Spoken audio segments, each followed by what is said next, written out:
தாராபுரம் பேருந்து நிலையத்தில் தந்தை இறந்த செய்தி கேட்ட அதிர்ச்சியில் மயக்கமடைந்து கீழே விழுந்த நடத்துனரால் பரபரப்பு ஏற்பட்டது.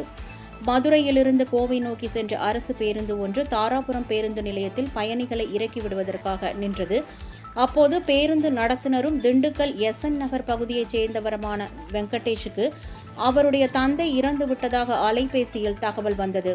அப்போது பேருந்தின் படிக்கட்டில் நின்று கொண்டிருந்த வெங்கடேஷ் இதை கேட்டதும் மயங்கி கீழே விழுந்தார். இதனால் பேருந்து நிலையத்தில் பரபரப்பு ஏற்பட்டது. அருகில் இருந்த சக ஊழியர்கள் மற்றும் பயணிகள் விரைந்து வந்து நடத்துனரை மீட்டு அவரது முகத்தில் தண்ணீர் தெளித்து சுய நினைவுக்கு கொண்டு வந்தனர். பின்னர் அவரை ஆம்புலன்ஸ் மூலம் தாராபுரம் அரசு பொது மருத்துவமனைக்கு அனுப்பி வைத்தனர். பின்னர் மாற்று பேருந்தில் பயணிகள் அனுப்பி வைக்கப்பட்டனர். இதுகுறித்து தாராபுரம் போலீசார் வழக்கு பதிவு செய்து விசாரணை மேற்கொண்டனர்.